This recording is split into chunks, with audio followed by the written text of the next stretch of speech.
হাত্তা আরুদ্দা আলাইহিস সালাতু ওয়াসসালাম।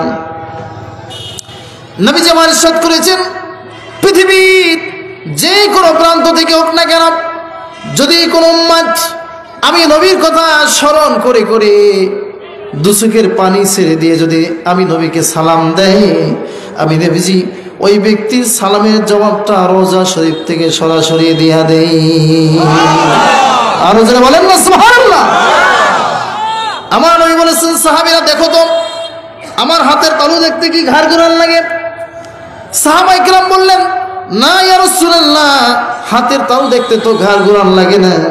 নবীজি আমার বলেছেন, সাহাবীরা আমার ইন্তেকাল শরীফের পরে আমি রওজায় শুয়ে থাকব, আমি রওজায় শুয়ে থাকব।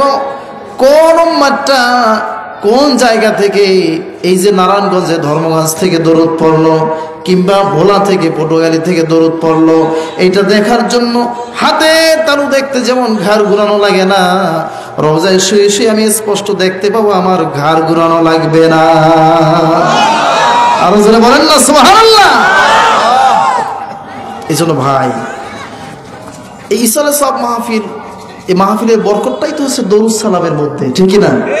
আমরা আসলটাকে চিনি না, এই জন্যই তো মাহফিল যত হয় কিন্তু আসলে এটা হেদায়েতের নিয়াতে হয় না বা আমলযোগ্য হয় না। কারণ কি? আসল জিনিস বাদ পড়ে যায়। কথা বুঝে আসছে? দেখেন আপনি, আল্লাহ নবী কি বলছেন যে আমি রওজায় শুয়ে থাকবো, আমার ঘাড় ঘুরান লাগবে না। সুবহানাল্লাহ বলেন। আমরা কতিপয় ভাইদের মতো বলি না, আমাদের শশিনা সিলসিলা সারসিনা আকীদা স্পষ্ট, আমরা নবীকে হাজির নাজির বলি না। কথা বুঝে আসছে?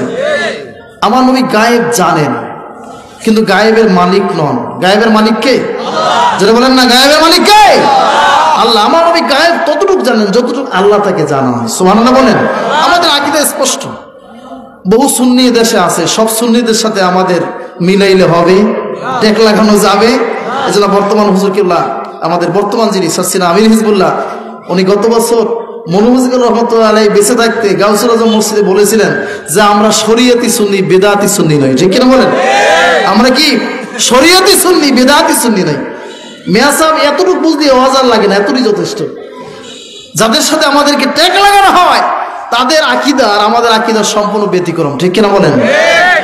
তো যাই হোক, বলতেছিলাম যে দরুদ পড়লে, সালাম দিলে নবীজি দেখতেও পান, শুনতেও পান। সুবহানাল্লাহ বলেন। হাদিস তো নিলেন, এবার একটু কারামত শুনেন। সংক্ষিপ্ত কারামত কাশফের মধ্যে আসছে, আমাদের শশীনার দাদা মরহুম, এখন যিনি দাদা মরহুম হলেন, শাহ সুফি আবু জাফর সালাহ রহমতুল্লাহ একবার হজে গিয়েছিলেন। কোথায় গিয়েছিলেন? হজে গিয়েছিলেন। খুব খেয়াল দিবেন, হজে গিয়েছিলেন। তো যাওয়ার পরে মক্কার কার্য সম্পন্ন করে মদিনায় গেলেন। কোথায় গেলেন? মদিনায় গেলেন। মদিনায় যাওয়ার পরে দীর্ঘদিন কাটালেন।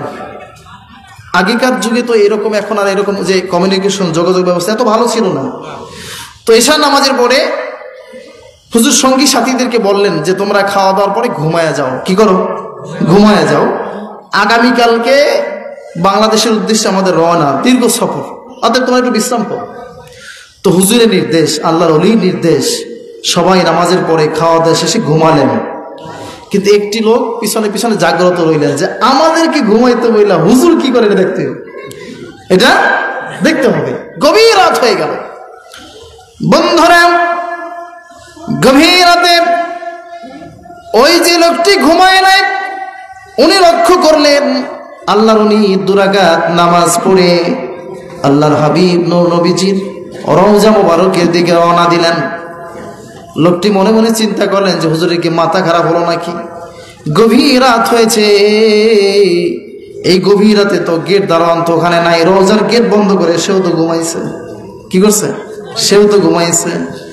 হুজুর সামনের দিকে যাচ্ছেন, লোকটি আড়ালে পিছনে পিছনে যাচ্ছেন। দেখি কি হয়। আল্লাহর নবী শাহ সুফি আবু জাফর মুহাম্মদ সাল্লাল্লাহু রহমাতুল্লাহ আলাইহি আল্লাহর হাবিবের রওজা মুবারকের পাশে যখন গেলেন, তখন ওই পিছনের লোকটি লক্ষ্য করলেন গেট দারোয়ান, যিনি সবসময় গেট পাহারা দেয়, গেট রক্ষী, ওই লোকটা আল্লাহর ওলির সামনে এসে হাজির হয়ে গেলেন। বলেন সুবহানাল্লাহ। এসে বলেন, হুজুর আপনি কি আবু জাফর? কাহা। আপনি কি বাংলাদেশি? গান। বেয়াদবি মাফ করে দেন, একটু আগে কেবল আমি রওজার গেট বন্ধ করে আমি বাসায় ঘুমাইছিলাম। খোদ রাসূল পাক সাল্লাল্লাহু আলাইহি ওয়াসাল্লাম যিনি এইখানে আরাম ফরমাচ্ছেন, শুয়ে আছেন। আল্লাহ নবী আমাকে বললেন, এই গেট দারোয়ান, তুমি কেন ঘুমাইয়া ঘুম থেকে জাগো, আমার রোজার গেটটা খুলে দাও। বাংলার আবু জাফর আসতেছে, কালকে দেশে চলে যাবে, শেষবারের মতো আমার সাথে একটু সাক্ষাৎ করতে চাই। আরো জোরে বলেন না সুবহানাল্লাহ। সব লক্ষ্য করতেছে, পিছনের লোকটা দেখতেছে কাজ কারবার। তো এবার গেট দাঁড়ান কি করলেন, গেটটা খুলে দিলেন, নিজে ঢুকলেন, মানে হুজুর ঢুকলেন। হুজুর বললেন গেটটা, আপনিও আসেন। বলতেছে, হুজুর আমি তো দীর্ঘদিন গেট পাহারা দিই, এই অনুমতি আমি পাই নাই, আমি যেতে পারবো না, এই অনুমতি আমার হয় না, আপনার অনুমতি হয়েছে। পিছনের লোকটা সব খেয়াল করতেছে। আল্লাহর ওলি দীর্ঘ সময় দরুদ ও সালাম তিনি পাঠ করলেন দাঁড়িয়ে দাঁড়িয়ে।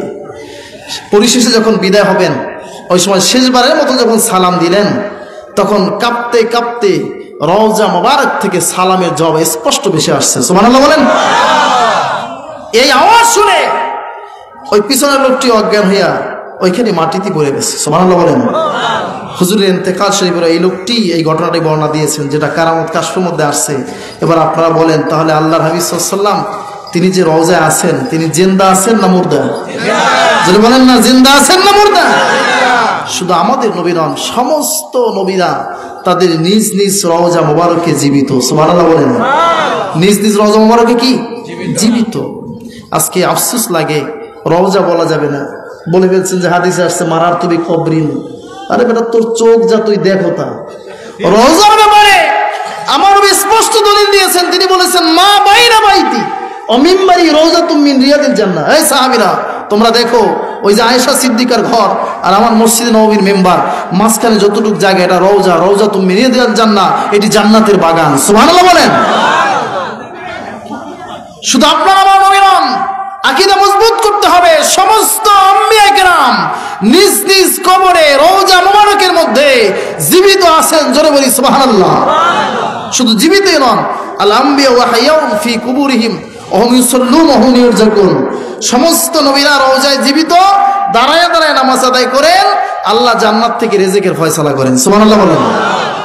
এজন্য প্রিয় ভাই, ইসলাম সব মাহফিলের বরকতটাই আলাদা। এখানে দরুদ হয়, সালাম হয়, মিলাদ হয়, কিয়াম হয়, কাসিদা হয়, জিকির আজকার হয়। আমরা ব্যানারে নাম একটা দিয়ে আর একটা করি না, ঠিক কিনা বলেন? কথা বলছেন, আমাদের কথা কাজ সবসময় ঠিক আছে ছিল। শশীনা দরবারে কোনোদিন একটা ফতোয়া কেউ লড়াইতে পারছে? বলেন, পারছে আজ পর্যন্ত? মানে ঠাস করে পাইলেই ফতোয়া দেয় না, বুঝে শুনে ফতোয়া দেয়। এজন্য শশীনা একটি আদর্শের নাম, ঠিক কিনা?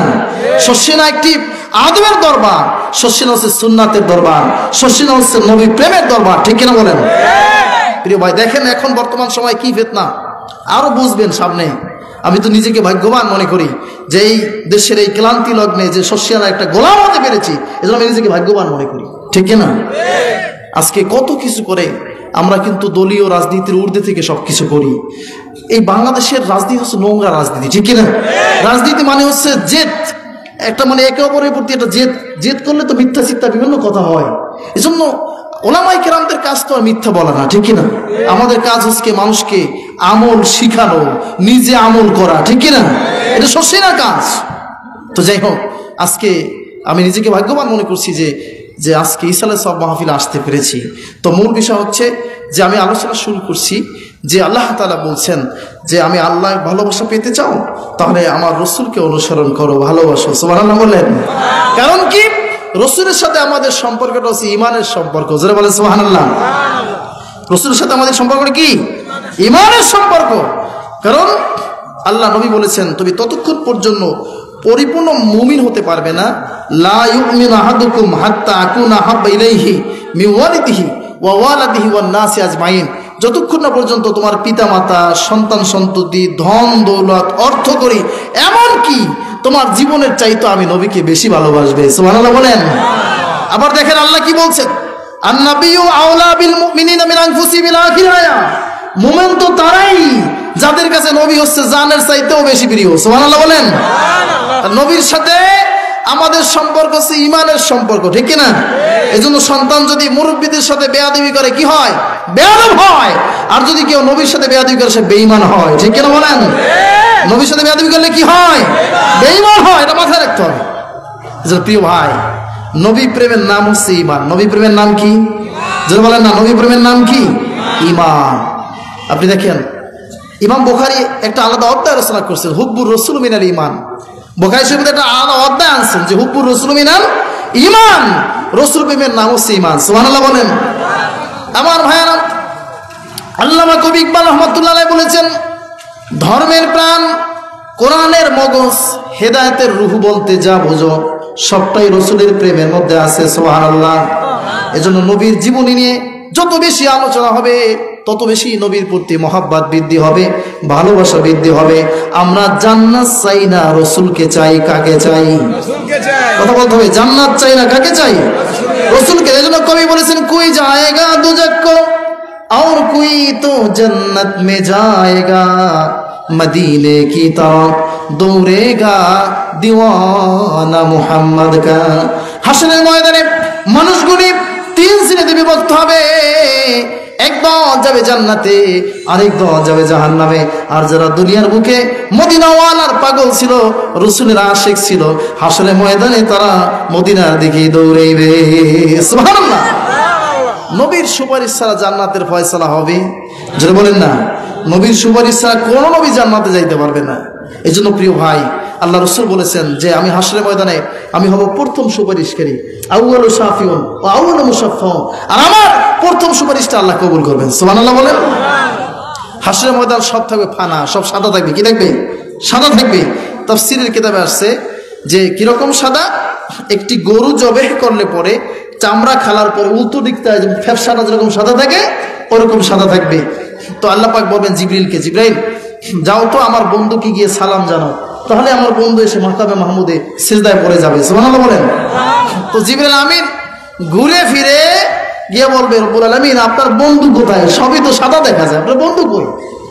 তো আল্লাহ বলবেন, জিবরাইল যাও, দেখবা যেই জায়গা দিয়ে নূরের তাজাল্লি উপরের দিকে উঠতেছে, বুঝবা ওই জায়গায় আমার বন্ধু শুয়ে আছে। সুবহানাল্লাহ বলেন। উদাহরণ আসছে কিরকম নূরের তাজাল্লি। এই যে শীতকালীন সময়টা, যখন পূর্ব দিগন্তে সকালবেলা যখন সূর্য উঠে, দেখবেন ব্যালকনিতে যদি সূর্যের আলোটা পড়ে, একটু খুব তীক্ষ্ণ নজরে দেখবেন জাররা জাররা দেখা যায়, সূক্ষ্ম সূক্ষ্ম দেখা যায় না? ওরকম জাররা জাররা করে করে নূরের তাজাল্লি নিচ থেকে উপরের দিকে উঠে যাবে, ওখানে গিয়ে সালাম দিবে, আমার বন্ধু ওখানেই শুয়ে আছেন। সুবহানাল্লাহ বলেন। ও ভাই, দ্বিতীয়বার জিবরিল আমিন চলে যাবেন, যখন গিয়ে আল্লাহর হাবিবের রওজা মুবারকের কাছে চলে যাবেন, কি হয়ে বুঝবেন? দেখবেন যে নূরের তাজাল্লি উপরের দিকে উঠতেছে। ওই সময় যখন সালাম জানাইবেন, আল্লাহর সালাম জানানোর সাথে সাথে আল্লাহর হাবিব নূর নবীজি আল্লাহর কুদরতি কদমে মাকামে মাহমুদে এসে সিজদায় পড়ে যাবেন। এক একটা সিজদা লম্বা হবে দুনিয়ার 50,000 বছরের সমান। আমার আল্লাহ ডেকে ডেকে বলবেন, হাবিব দুনিয়ার জিন্দেগিতে বহু কেঁদেছেন, রওজায় শুয়ে শুয়ে কেঁদেছেন, আজ হাসরের ময়দানে এসে আমার কুদরতি কদমে সিজদায় পড়ে যদি কারেন, এটা আমার কুদরতি অন্তরে সহ্য হয় না। এরপর ওয়াসাক সিজদা থেকে মস্তক উত্তোলন করেন, এরপরে আপনার উম্মত উম্মতিদেরকে বাছাই করে করে আমি আল্লাহর জান্নাতে নিয়ে যাই। আরো জোরে বলেন না সুবহানাল্লাহ। আজকে সেই নবীর জীবনী আমরা শুনতে চাই না, নবীর জীবনী আলোচনা হয় না, বিভিন্ন কিসসা কাহিনী, তাফসীর নাম দিয়ে ইউসুফ জুলেখার কিসসা হয় না, বিভিন্ন কিসসা হয়, কিন্তু আমার নবীর জীবনী নিয়ে আলোচনা হয় না। মেয়াসাম, আমার নবীর জীবনী যত শুনবেন, যত জানবেন, ততই রাসূলের প্রতি প্রেম, ভালোবাসা, মহব্বত বৃদ্ধি পাবে। ঠিক কিনা বলেন? এজন্য ভাইরা আমার, আজকে দেখেন নবীকে সাধারণ বলা হয়, আপনি শুনলে অবাক হবেন। আমাদের হচ্ছে জন্ম, আমাদের কি কথা বলেন না, আমাদের কি জন্ম, আর রাসূলের ছিল জন্ম মোবারক। সুবহানাল্লাহ বলেন। রাসূলের ছিল কি? জন্ম মোবারক। মোবারক শব্দের অর্থ হচ্ছে বরকতপূর্ণ। মোবারক শব্দের অর্থ কি? বরকতপূর্ণ। দেখেন শুধু জন্ম মোবারক কেন, আল্লাহর হাবিব সাল্লাল্লাহু আলাইহি ওয়াসাল্লাম জগতে তাশরীফ আনার আগে অসংখ্য অলৌকিক ঘটনা ঘটে গেছে। ঠিক কিনা? যেমন হযরতে আমেনা, তিনি ছিলেন বিধবা, স্বামীহারা। ঠিক কিনা? রাসূলকে যখন তিনি উদারে গ্রহণ করলেন, এরপরেই তো আব্দুল্লাহ বিদায় হয়েছেন। তো রাসূল পাক সাল্লাল্লাহু আলাইহি ওয়াসাল্লামের নূর মোবারক তার উদারে যাওয়ার পরেই তার শরীর থেকে মেশক আম্বরের ঘ্রাণ আসতো। সুবহানাল্লাহ বলেন। কি আসতো? মেশক আম্বরের ঘ্রাণ আসতো। একদিন তো তার বান্ধবীরা খাজা আব্দুল মুত্তালিব রাসূলের দাদার কাছে তো নালিশি দিয়ে বলাইছে। কি নালিশ দিছে?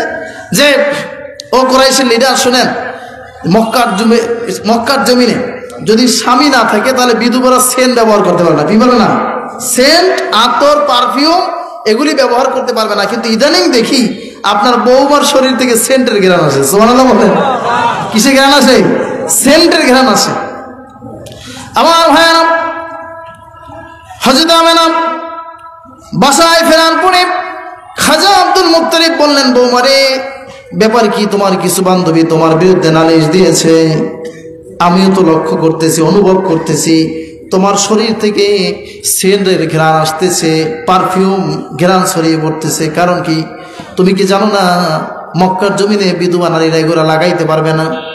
আমার ভাই হযরত আমেনা বললেন, শ্বশুর আব্বা এটা আমি ভালো করে জানি, আল্লাহর কসম করে বলছি আমি কোনো পারফিউম, সেন্ট, আতর কিছুই লাগাই নাই। তবে হ্যাঁ, আপনার নাতি নূর নবীজি নূর মোবারক যখন আমার রেহেমে চলে আসছে, ওই দিন থেকে আমি অনুভব করতেছি যে আমার শরীর থেকে মেশক আম্বরের ঘ্রাণ বার হইতেছে। আর যারা বলেন না সুবহানাল্লাহ, আমি অনুভব করতেছি যে আমার শরীর থেকে মেশক আম্বরের ঘ্রাণ বের হচ্ছে। শুধু তাই নয়, আমি রাস্তা দিয়ে হাঁটি, মরুভূমি এলাকা, কোথাও লোকজন নাই, লোক লোকালয় নাই, মানুষজন নাই, কিছু নাই, চতুর্দিক থেকে সালামের আওয়াজ আসে। সুবহানাল্লাহ বলেন। কিসের আওয়াজ আসে? সালামের আওয়াজ আসে। আমি তো একদিন থমকে দাঁড়িয়েই গেলাম যে ব্যাপার কি, এই সালাম কারা দেয়? আমি পিছনে তাকিয়ে দেখলাম যে পাহাড় থেকে সালামের আওয়াজ আসতেছে। সুবহানাল্লাহ বলেন। আকাশে উপর দিয়ে পাখি উড়ে যাচ্ছে, আমার মাথার উপর দিয়ে যায় না, চতুর্পাশ দিয়ে যায়, আমাকে সালাম দেয়। সুবহানাল্লাহ। শুধু তাই নয়, শ্বশুর আব্বা আমি যখন ওই পানি সংগ্রহ করতে যাই কূপ থেকে, পানি হচ্ছে কূপের তলানিতে, তো আগে আমি গেলে অনেক কষ্ট হতো পানি আনতে। কিন্তু আপনার নাতি আমার রহিম আসার পর থেকে আমি যখন পানি সংগ্রহ করতে যাই, কে যেন পানি উপরের দিকে ধইলা রাখে। সুবহানাল্লাহ বলেন।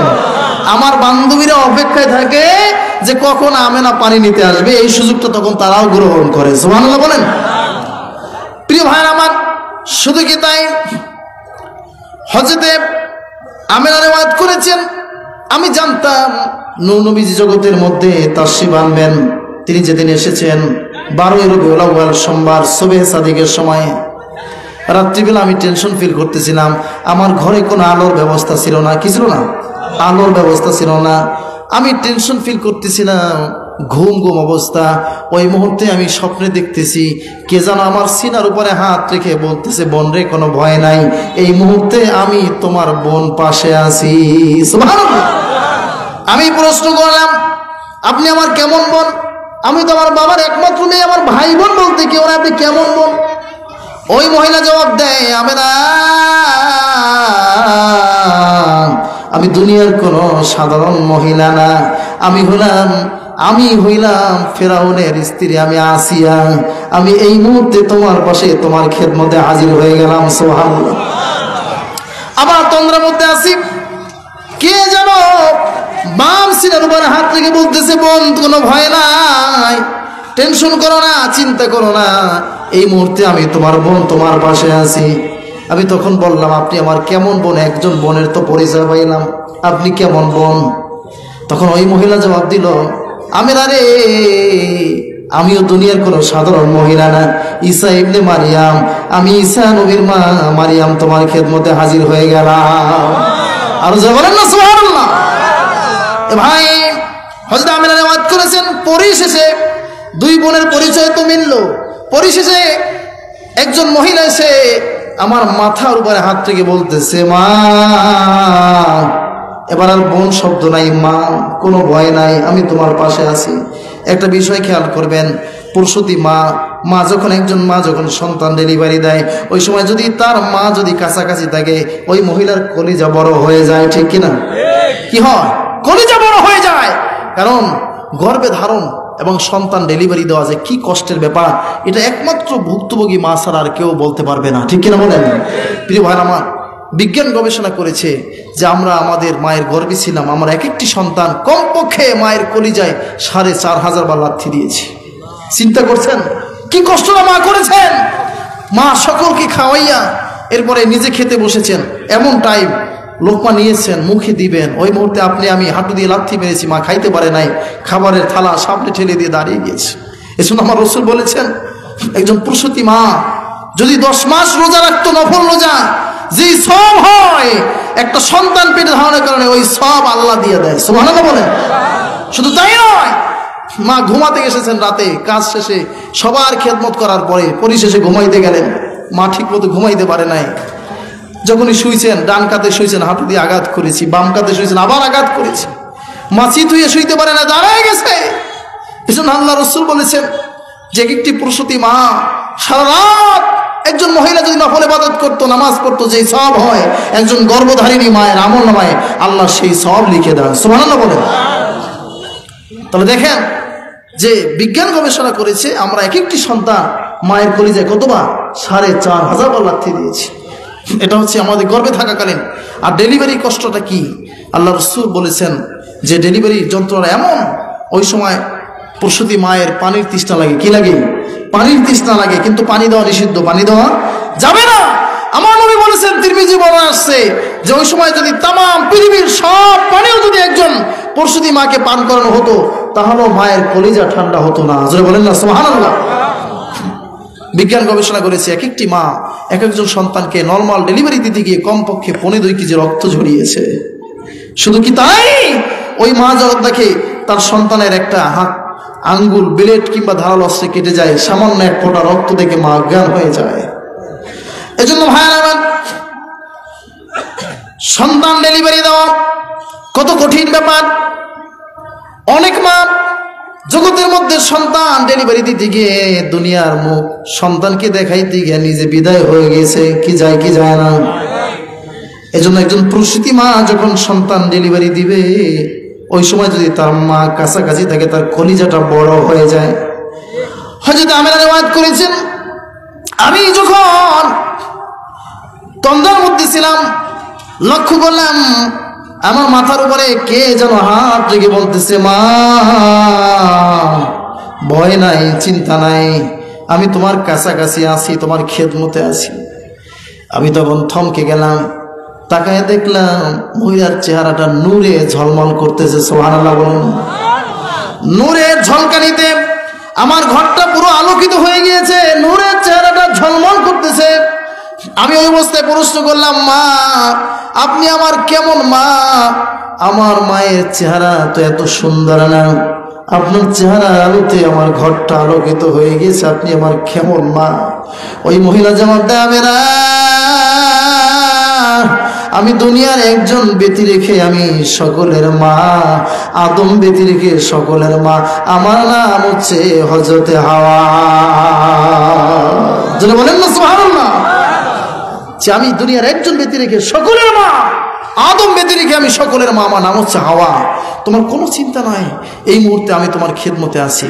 এবার আল্লাহ রাসূল জগতের মধ্যে তাশরীফ আনবেন, কি করবেন? হযরত আপনারা রিওয়ায়াত করছেন যে ডেলিভারির পেইন কি আমি জানি না। উম্মে আয়মান তিনি রিওয়ায়াত করেছেন যে আল্লাহর কসম করে বলছি, আমার নবী জগতের মধ্যে তাশরীফ এনেছেন, তিনি জগতের মধ্যে আগমন করেছেন, শুভাগমন করেছেন, আল্লাহর কসম মা আমেনার শরম আমরা দেখি নাই। সুবহানাল্লাহ বলেন।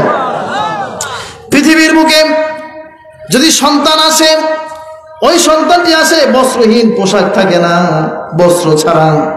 কিন্তু আমার নবী আসছেন জগতের মধ্যে জান্নাতি পোশাক পরিহিত অবস্থায়, নূরের টুপি পরিহিত অবস্থায়, সেজদারত অবস্থায়। বলেন সুবহানাল্লাহ। নূরের টুপি, জান্নাতি পোশাক, সেজদারত অবস্থায় আসছেন হুজুর। এবং দুনিয়ার মানুষ সন্তানগুলি আসতে পরে ওয়াও করে কান্না করে, আর আমার নবীজি আসছেন সেজদায়, তার ঠোঁট নড়তেছিল। আল্লাহ তো সবই দেখেন শুনেন। তারপর বলছেন, জিবরিল যাও তো দেখো তো বন্ধু কি বলে। তিনি এসে নবীজির মুখের সাথে কান লাগাই দিলেন। দেখতেছেন যে আল্লাহ হাবিব সাল্লাল্লাহু আলাইহি ওয়াসাল্লাম আল্লাহর প্রশংসা করতেছে আর বলতেছে, ইয়া রব হাবলি উম্মতি। যারা বলেন সুবহানাল্লাহ। আজকে যে পাগল বলছে যে নবী 40 বছরের পর ছাড়া নবী হয় নাই, আমি ওটাকে পাগল বলবো। কি বলবো? পাগল। কারণ আমার নবী বলছেন, কুনতু নাবিয়্যা ওয়া আদামু বাইনাল মাই ওয়াত তিন, কুনতু নাবিয়্যা ওয়া আদামু বাইনার রূহি ওয়াল জাসাদ। আদম আলাইহিস সালাম যখন কাদা মাটির মধ্যে গড়াগড়ি খাইতেছিল, আমি মুহাম্মদ সাল্লাল্লাহু আলাইহি ওয়াসাল্লাম তখনও নবী ছিলাম। সুবহানাল্লাহ বলেন। সবকিছুর আগে, আল্লাহর সৃষ্টির মধ্যে সবকিছুর আগে আল্লাহ তাআলা আমার নবীজির নূর মোবারক সৃষ্টি করছেন। সুবহানাল্লাহ বলেন। এতে কিন্তু হ্যাঁ, এজন্যই দেখেন বর্তমান হুজুরগুলা কথাটা মনে পড়ে যে আমরা শরিয়তি সুন্নি বেদাতি নই। কারণ কি, কিছু অতিরঞ্জিত কিছু ব্যক্তি আছে সুন্নি নামদারি, তারা অনেক সময় বলে জাতি নূর। কি বলে? জাতি নূর। না, জাতি নূর বলা যাবে না, আকীদা লালন করা যাবে না। আমাদের নবী হচ্ছেন তিনি খলকি নূর, সৃষ্টি নূর। সুবহানাল্লাহ বলেন। আল্লাহর জাত বলতে কিছু নাই। সূরা ইখলাসের মধ্যে আল্লাহ তার ওয়াহদানিয়তের ব্যাপারে স্পষ্ট বলেছেন যে কুল হুয়াল্লাহু আহাদ। হে রাসূল আপনি বলেন আমি আল্লাহ হচ্ছে এক। আল্লাহ কয়জন? এক। আল্লাহুস সামাদ, তিনি অমুখাফিক। কি কারণ মুখাফিক কেন? লাম ইয়ালিদ ওয়া লাম ইউলাদ, আল্লাহ কাউকে জন্ম দেননি, কারো থেকে জন্ম নেননি। ওয়া লাম ইয়াকুল লাহু কুফুয়ান আহাদ, নেই কেউ আল্লাহর সমতুল্য। সুবহানাল্লাহ বলেন। তাহলে আল্লাহর জাতি নূর না, আল্লাহর সৃষ্টি নূর। আল্লাহর কি? সৃষ্টি নূর। সৃষ্টির ভিতরে আমার নবী হচ্ছেন প্রথম। আল্লাহ হচ্ছেন খালেক, নবী হচ্ছেন মাখলুক। জোরে বলি সুবহানাল্লাহ। আল্লাহ কি? খালেক, নবী হচ্ছেন মাখলুক। বুঝাই আপনাকে যে কেমনে। প্রথম হযরত জিবরাইল আমিন আমার নবীর কাছে আসছে 24,000 বার। সুবহানাল্লাহ বলেন। কতবার? 24,000 বার। তো তিনি আসতেন সাহাবীদের সূরাত ধরে। কি ধরে? সাহাবীদের সূরত ধরে আসতেন। দেখেন আমার কাছে যদি একটা মানুষ আসে আর যদি আমার বাচ্চাটা ছোট হোক যাই হোক বারবার যদি দেখে, তার বাচ্চাটার চেহারাটা পরিচিত হয়ে যায় না? বাবা যদি আদর্শবান হয় বাচ্চাও তো আদর্শবান হবে। তো বাচ্চা জিজ্ঞাসা করতেই পারে যে আব্বা এই লোকটার আমি কি বলে সম্বোধন করবো, কি বলে ডাকবো, কি জিজ্ঞাসা করতে পারে না? তো হতে ফাতেমাতুজ জোহরা ছোট্ট মানুষ দেখতেছে ওই মানুষটা বারবার আসতেছে, আসলে ওইটা তো জিবরাইল। ওইটা কি? জিবরাইল, ফেরেশতা। সে মনে করছে মানুষ। এক পর্যায়ে বললেন যে আব্বা আমি এই মানুষটাকে কি বলে ডাকবো? সুবহানাল্লাহ বলেন। কাকে? জিবরাইলকে কি বলে ডাকবো? তো রাসূল বললেন তুমি ওনাকে ছোট চাচা বলে ডাকবে। সুবহানাল্লাহ বলেন। সাথে সাথে জিবরাইল মুখ খুলে গেছে যে কি কয়, আমি তো এর আগে মুসা নবীর কাছে ওহী নিয়ে আসছি, ঈসা নবীর কাছে আসছি, ইব্রাহিম নবীর কাছে আসছি, আমি এবার মুহাম্মদ সাল্লাল্লাহু আলাইহি ওয়াসাল্লাম ছোট হইলাম কেন? মুহাম্মদ সাল্লাল্লাহু আলাইহি ওয়াসাল্লামের ছোট হইলাম কেন? এটা তার মনের প্রশ্ন। তো আল্লাহ রাসূল সাল্লাল্লাহু আলাইহি ওয়াসাল্লাম চেহারা দেখেই বুঝতে পারছেন। বলতেছে ভাই জিবরাইল বলেন তো আপনার বয়সটা কত? সুবহানাল্লাহ বলেন। আপনার বয়সটা কত? বন্ধুরা জিবরিল আমিন বললেন ইয়া রাসূলুল্লাহ ইয়া হাবিবাল্লাহ নবীজি আমি আমার বয়সটা সঠিক বলতে পারবো না, তবে একটা ধারণা দিতে পারি। ওই যে চতুর্থ আকাশে 70,000 পর পর একটা তারকা ওঠে, আবার অস্তমিত হইয়া থাকে 70,000 বছর। ওই তারকাটাকে আমি জীবনে 70 কিংবা 72,000 বার দেখেছি। আরো যারা বলেন না সুবহানাল্লাহ। কতবার? 70,000 কিংবা 72,000 বার। এবার আপনারা মোবাইল নিয়ে বসেন, কত বয়সে কুলাইতে পারবেন হিসাব করে? না, বয়সের শেষ নাই। আল্লাহ নবী বললেন ভাই জিবরাইল আল্লাহর কসম করে বলছি রে জিবরাইল, যার হাতে আমার জীবন মরণ নিবেদিত ওই আল্লাহর কসম করে বলছি তুমি যে ওই তারকাটা দেখেছো ওইটা কোনো তারকা নয়, ওইটাই ছিলাম আমি নূরে মুহাম্মাদি। আল্লাহ পাক আমার নূর মুবারকটাকে তারকাগারে সেট করে রেখেছিলেন। আর যারা বলেন না সুবহানাল্লাহ। কেমনে সৃষ্টি হইলেন?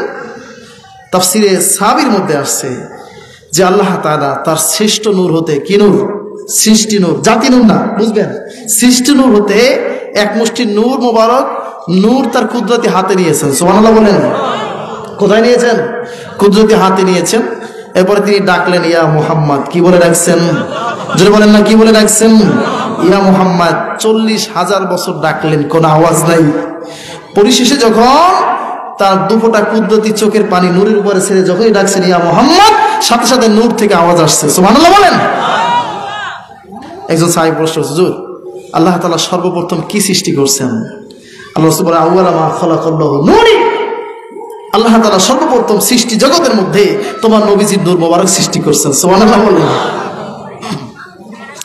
আমার ভাইরা এজন্য বলতে চাই যে আমাদের জন্ম আর নবীজির জন্ম মোবারক।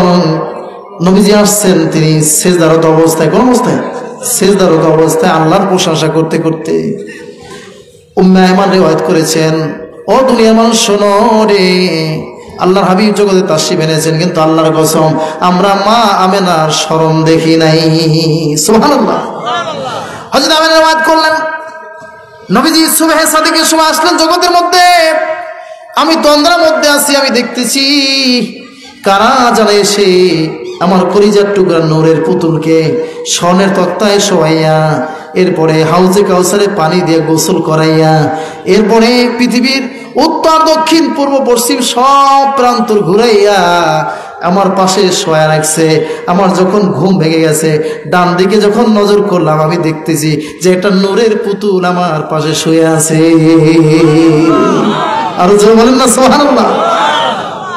হুজুরের চেহারার জামালিয়াত কেমন ছিল, এত সুন্দর ছিল, যার চেহারার আলোতে অন্ধকার ঘরটা আলোকিত হয়ে গিয়েছিল। সুবহানাল্লাহ বলেন। বন্ধুরা আমার, তাবিঈনরা প্রশ্ন করেছিলেন, আম্মাজান আমরা জানতে পেরেছি যে আল্লাহ তাআলা ইউসুফ নবীকে জগতের অর্ধেক সৌন্দর্য দান করেছিলেন, তাহলে আমাদের নবী কেমন সুন্দর ছিলেন? যে ইউসুফ নবীর চেহারা মোবারক দেখে মিশরি মেয়েরা, তুর্কি মেয়েরা তাদের হাতের ছুরি দ্বারা কমলা কিংবা লেবু কাটতে গিয়ে হাতের আঙ্গুলি কেটে ফেলেছিল। সুবহানাল্লাহ। আপনার কাছে জানতে চাই, তাহলে আমাদের নবী কেমন সুন্দর ছিলেন? আম্মাজি বললেন, তাবিঈনরা শোনো, আল্লাহর কসম করে বলছি রে, শোনো, আল্লাহর কসম করে বলছি, যেই কুরসির ভিতরে, যেই চেয়ারের ভিতরে ইউসুফ আলাইহিস সালাম বসা ছিলেন, আল্লাহর কসম, ওই চেয়ারের মধ্যে যদি আমার নবী, তোমাদের নবী, নবীজি মুহাম্মদুর রাসূলুল্লাহ সাল্লাল্লাহু আলাইহি ওয়াসাল্লাম বসা থাকতেন, মিশরি মেয়েরা, তুর্কি মেয়েরা তাদের হাতের ছুরি দ্বারা নিজেদের কলিজায় কেটে ফেলতো, টের পাইতো না। সুবহানাল্লাহ। এত সুন্দর ছিলেন। বর্ণনা দিয়েছেন হযরত হালিমাতুস সাদিয়া, রাসূলের দুধ মা, কোন মা? দুধ মা। তিনি বর্ণনা দিয়েছেন যে আমি যখন দুগ্ধপোষ্য শিশুর খোঁজে যখন আসছিলাম, তখন দেখলাম যে ধনীদের দুলালগুলি সবাই নিয়ে গেছে। কারণ কি? ধনীদের বাচ্চা লালন পালন করলে মোটা অঙ্কে পারিশ্রমিক পাওয়া যাবে, কিন্তু মোহাম্মদকে কেউ নেয় না, এত গরিব, এত ইয়েতিম, বাবা নাই। তো এরপরে পরিশেষে যখন আমি আমার স্বামী হারেসকে নিয়ে আসলাম, আমার উটটা দুর্বল হওয়ার কারণে আমি তো দেরিতে আসছি, একটা শিশুই বাকি আছে, সেই শিশুটা ইয়েতিম, তা আমি খালি ফিরে যাব। আমার স্বামীকে বলেছিলাম যে স্বামী গো, তাহলে যাই, ওই মাঠের ওই কর্নারে গিয়া দেখি যে ইয়েতিম ছেলেটা আছে, ওর চেহারাটা কেমন, যদি মোটামুটি দেখতে ভালো হয় তাহলে আমরা খালি যাওয়ার চাইতে নিয়ে যাবো। সুবহানাল্লাহ বলুন। তিনি বর্ণনা দিয়েছেন, আমি যখন গিয়া শিশু নবীর চেহারা মোবারকের দিকে নজর করলাম, আমি অপলক দৃষ্টিতে তাকাই রইলাম, আমি যেন চোখ ফিরাইতে পারতেছিলাম না। আমি দেখতেছিলাম যে নূর নবীজির তার নিচে একটা রেশমি চাদর দেওয়া, সাদা চাদর দেওয়া, আর উপরটা ছিল রেশমি সবুজ চাদর দিয়ে পেঁচানো। আমি দেখতেছি আমাকে দেখে মুস্কি মুস্কি হাসতেছে, যা হাসির কারণে তার অর্থাৎ মুখের ভিতর থেকে নূর বের হয়ে অনেক উপরের দিকে উঠে যাচ্ছে। বলেন না সুবহানাল্লাহ। কেমন নবী চিন্তা করেন, সে নবীকে সাধারণ বলা যাবে? যে বলেন না সাধারণ বলা যাবে? খবরদার। এই জন্য আগেই বলছি যে ইমানকে মজবুত রাখতে হবে। সব জায়গায় বেয়াদবি চলে না। মুরব্বীদের সাথে, মা বাবার সাথে বেয়াদবি করলে বেয়াদব হয়, কি হয়? বেয়াদব। আর নবীর সাথে বেয়াদবি করলে বেঈমান হয়। ঠিক কিনা বলেন? আমল বহুত পাবেন।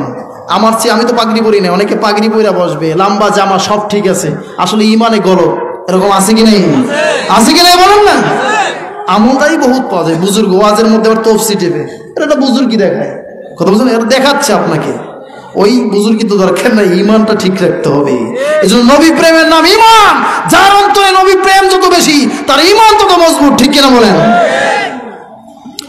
আমার ভাইয়েরা, এজন্য বলতেছিলাম, ইমাম বুখারী সহিহুল বুখারীর মধ্যে একটা আলাদা অধ্যায় রচনা করছেন, হুব্বুর রাসূল মিনাল ঈমান, রাসূল প্রেমের নাম হচ্ছে ঈমান। যেখানে সাহাবায়ে কেরাম রাসূলকে ভালোবেসেছেন জীবনের চাইতে বেশি। আল্লাহ নবী বলেছেন, সাহাবী কান নুজুম, আমার সাহাবীরা হচ্ছে আকাশের তারকা সমতুল্য। ও দুনিয়ার মানুষ, তোমরা যেমন কোনোদিন কখনো আকাশের তারকা ধরতে পারবে না, স্পর্শ করতে পারবে না, ছুঁইতে পারবে না, অনুরূপ আমার সাহাবীদের ঈমান, আমল, আকীদার সমান হতে পারবে না। আমার ১৬ লক্ষ সাহাবী একজন জারি অনুসরণ করো না কেন, তথা হেদায়েত তথা জান্নাতের রাস্তা পেয়ে যাবে। বলেন না সুবহানাল্লাহ। আমরা সাহাবীদের মতো তো এরকম ভালোবাসতে পারবো? কখনো পারবো না। সাহাবায়ে কেরাম কতটা মহব্বত করতেন। সাহাবীরা সবসময় নবীজির একটু চেহারা মুবারক দেখার জন্য বেকুল থাকতেন, বেকারার থাকতেন। শুনলে অবাক হবেন, সিরাতে মুস্তাফার মধ্যে আসছে। আল্লামা ইদ্রিস কান্দলবী রহমাতুল্লাহ আলাইহি তিনি লিখেছেন, আমাদের বর্তমান আমির হিজবুল্লাহ, তিনিও একটা কিতাব লিখেছেন, রহমতে দোজাহা, চমৎকার লিখেছেন। এই কিতাবের মধ্যে আসছে নবীর উম্মতের মধ্যে সবচাইতে যিনি বেশি হায়াত পেয়েছিলেন ওই সাহাবীর নাম হচ্ছে হযরত সালমান ফার্সি। সুবহানাল্লাহ বলেন। কি নাম? সালমান ফার্সি, যিনি 250 মতান্তরে 350 বছর হায়াত পেয়েছিলেন। যারা বলেন না সুবহানাল্লাহ। যেই সালমান ফার্সিকে ইশারা করে নবীজি বলেছিলেন, এই দেখো সালমান, এর বংশ থেকে জমানার এক পর্যায়ে এমন একজন ইমাম আসবে, ইমাম বের হবে, ওই দেখো আকাশের সুরাইয়া তারকা, ওখানেও যদি কোনো এলেম থাকে সেটাও সিনে আনার ক্ষমতা আল্লাহ তাকে দান করবেন। সুবহানাল্লাহ বলেন। পরবর্তীতে দেখা গেল সালমান ফার্সির বংশ থেকে আমাদের ইমামে আজম আবু হানিফা রহমাতুল্লাহ আলাইহির জন্ম হয়েছিল। সুবহানাল্লাহ বলেন। তাহলে বোঝা গেল যে আল্লাহ নবী সরাসরি না বললো, পরোক্ষভাবে আমাদের ইমামের প্রতি ইশারা করে গিয়েছিলেন। সুবহানাল্লাহ। আজকে সেই ইমামের ফতোয়া মানে না, বিভিন্ন মাযহাব লয়ে লাফালাফি আছে কি নাই? ইমাম সাহেব যখন কয় ওয়ালাদ দলিন, জোরে কয় আমিন, চিৎকার দিয়ে দেখায় যে পিছনে আসি, হেডামগিরি দেখা শুরু করছে। ইমামের ডিস্টার্ব হয়, এদিক খেয়াল নাই। অথচ দেখেন আমাদের ইমাম ফতোয়া দিয়েছে, হ্যাঁ অবশ্যই আমিন বলবে, তবে সেটা চুপে চুপে। কিভাবে? চুপে চুপে। কারণ ইমাম সাহেব ওয়ালাদ দলিন পড়ার পরে যদি মুসল্লিরা মুক্তাদিরা যদি আমিন বলে চুপে চুপে, তখন ফেরেশতারা আমিন বলে, ওই মুসল্লিদের অর্থাৎ আপনার মুসল্লিদের আমিন বলা আর ফেরেশতাদের আমিন বলা যদি এট এ টাইমে হয়ে যায়, আল্লাহ জীবনের গুনাহগুলি মাফ করে দিবেন। সুবহানাল্লাহ বলেন। এই যে ইমাম আজমে আবু হানিফা রাহিমাহুল্লাহ, তার কত মেধা ছিল শুনলে অবাক হবেন। হুজুরের ইমাম আবু হানিফার জীবনীতে আসছে একজন মহিলা ছিল লজ্জাবতী। কি ছিল? লজ্জাবতী। খুব আবেদা ছিলেন, আমলদার ছিলেন। উনি একটা গোপন মাসলা জানার জন্য ওনার খাদেমের কাছে একটা লাল রঙের আপেল পাঠাইছেন। কি পাঠাইছেন? যদি বলতে হবে কি পাঠাইছেন? আপেল। ওইটাই ছিল মাসালা। ওইটা ছিল কি? মাসালা। লজ্জার কারণে সিরকুটও লেখেন নাই, খাদেমকে বলেনও নাই, বলছেন যাও এটা গিয়ে ইমাম সাহেবকে দিবা, বলবা এইটাই মাসালা, একটু জবাবটা চাইছে আপনার কাছ থেকে। তো খাদেম আসছে, এসে ইমাম সাহেব হাতে দিয়ে বলতেছে, এরকম অমুক মহিলা, তিনি তো খুব লজ্জাবতী হুজুর, এই আপেলটা পাঠাইছে, এইটাই নাকি মাসালা? তাহলে জবাবটা ঠিক আছে। উনি ওইটা হাতে নিয়ে কেটে 2টা টুকরা গলেন। কয় টুকরা? 2 টুকরা করে ব্যাগের মধ্যে দিয়ে কইতে, যাও দিয়ে আসো। কাকি আপনি তো জবাব দিলেন না। কয় এই যে আপেল পাঠাইছে আর কেটে দেওয়াটাই হচ্ছে মাসালার জবাব। সুবহানাল্লাহ বলেন। খাদেম তো অবাক, এটা আবার কেমন কাজ কারবার? আমার ভাইয়া, ইমাম সাহেব বললেন, খাদেম শোনা, মহিলা এতই লজ্জাবতী, লজ্জার কারণে তিনি বলেন নাই। মহিলাদের একটা মাসিক সমস্যা আছে কি নাই? 3 দিন 5 দিন, অনেকে 7 দিনও হয়। এই মুহূর্তে মহিলার এই সমস্যাটা চলছে, এই জন্য সে জানতে চাইছে এই অবস্থায় সে কোরআন শরীফ ধরতে পারবে কিনা, নামাজ সে পড়তে পারবে কিনা। মহিলাদের যে রক্তটা যায় এটা লাল রঙের, এই জন্য লাল রঙের আপেল পাঠাইছে। কাটলে ভিতর অংশ সাদা হয়। কাটার দ্বারা আমি বুঝালাম যে বোন, তোমার লাল রঙের রক্ত বন্ধ হয়ে যখন সাদা স্রাব বের হবে, তখন তুমি কোরআন শরীফ ধরতে পারবে, নামাজও পড়তে পারবে। আর সুবহানাল্লাহ। সে সালমান ফার্সিকে লক্ষ্য করে বলছে, এই দেখো সালমান, এর বংশ থেকে জমানা একজন ইমাম বের হবে। ওই দেখো আকাশের সুরাইয়া তারকা, ওই আকাশের সুরাইয়া তারকার ভিতরে যদি কোনো এলেম থাকে সেটাও সিনে আনার ক্ষমতা আল্লাহ তাকে দান করবেন। সুবহানাল্লাহ বলেন। যে কথা বলতেছিলাম সেই সালমান ফার্সির কথা, নবীজি একদিন মসজিদের নববীর সামনে কুরসিতে বসে হাদিসের দাস দিচ্ছেন, তালিম দিচ্ছেন।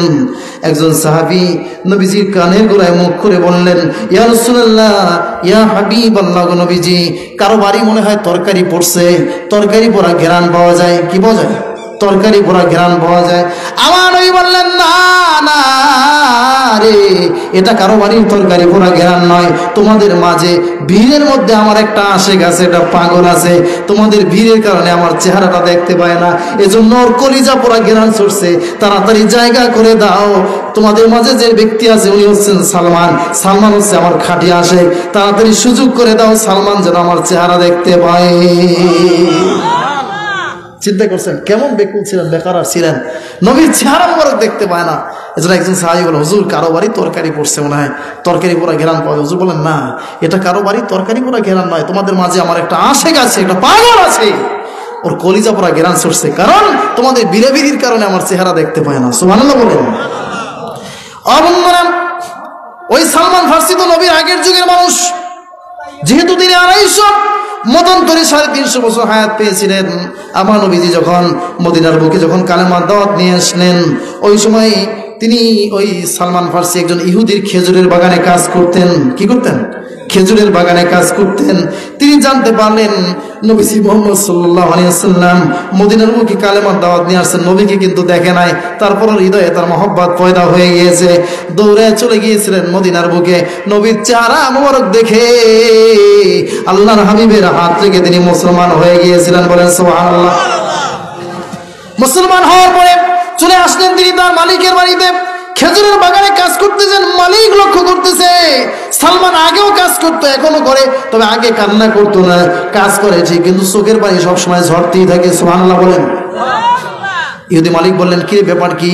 ও সালমান, আগেও তো কাজ করছো, এখনো করো, কিন্তু এখন তো দেহি ব্যতিক্রম, আগে কান্না করতে না, কিন্তু এখন তো কান্না করো, চোখের পানি ঝরে, কারণটা কি? সালমান বললেন, ইহুদি ভাই, আমি কাজ করি আপনার খেজুরের বাগানে, কিন্তু আমার মনটা রয়েছে সোনার মদিনায়। আপনি একটু সুযোগ দেবেননি? আমি একটু যাই, যদি সুযোগ দিতেন আমি একটু রসুলের চেহারা মোবারকটা দেখে আসতাম। শুধু একটা কথা খেয়াল রাখবেন, কাফের মুশরিক বেঈমানেরা কখনো মুসলমানদের বন্ধু হবে না। কি হবে? হবে না। আমাদের গ্রাম্য ভাষায় আছে যে হিন্দু হয় না মুসলমানের বন্ধু। ইহুদি মালিক বলল, না, এভাবে যেতে দেওয়া হবে না, তবে হ্যাঁ, শুধু 1 ঘন্টা নয়, একদিন নয়, তোমাকে আজীবনের জন্য ছুটি দিয়ে দেবো। আমার একটা শর্ত আছে, যদি শর্তটা মানতে পারো। কি শর্ত? হ্যাঁ, আমার ঘরের ভিতরে 200 খেজুরের বিচি আছে, এই 200 বিচি তুমি রোপণ করবা। 200 বিচি থেকে যদি 200 চারা ওঠে, সবগুলি থেকে চারা উঠতে হবে। আর যদি উঠে যায়, একদিন, 1 ঘন্টা, আর 1 সপ্তাহের জন্য নয়, আজীবনের জন্য তোমাকে আমি ছুটি দিয়ে দিব। এবার আপনারা বলেন, আমরা যদি 200 বিচি যদি রোপণ করি, সব বিচি থেকে চারা উঠবে? 200টা মিস যাইতে পারে না? তাহলে শর্তটা খুব কঠিন না? খুব কঠিন। কিন্তু তারপরেও হয়তো সালমান ফার্সি নিয়ে নিলেন, কারণ রাসূলের প্রেমের কারণে। সুবহানাল্লাহ বলেন। তার ঈমান তো মজবুত, ঈমান তো তাজা, তিনি নিয়ে নিয়েছেন। শর্ত নেওয়ার পরে টেনশন করেন না, চিঠি রাখছেন, হুজুর আমি তো আপনার খেদমতে আসতে চাই, আমার মালিক তো এই শর্ত দিয়েছে, কি করতে পারি? আল্লাহ নবী চিঠির জবাবে বললেন, সালমান, টেনশন করো না, আমি রাসূল নিজে আসতেছি, তুমি তোমার হাত দিয়ে বিচিগুলি রোপণ করবে না, আমি আল্লাহর নবী আমার নিজের হাত মোবারক দিয়ে খেজুরের বিচিগুলি রোপণ করবো। সুবহানাল্লাহ বলেন। এবার আপনারা বলেন, নবীজির হাত মোবারকের মজা আছে কি নাই? যদি বলেন না, শুরুতে বলছিলাম নবীজির সবকিছু কি মোবারক, বরকতপূর্ণ, হাতের একটা বরকত আছে কি নাই? তিনি বললেন, আবু বকর, ওমর, চলো তো, এরকম সালমান আমার কাছে আসতে চাই, ওর মালিক বড় শর্ত দিয়েছে, চলো এবার একটু আমি সালমানের হেল্পের জন্য, সাহায্যের জন্য যাই।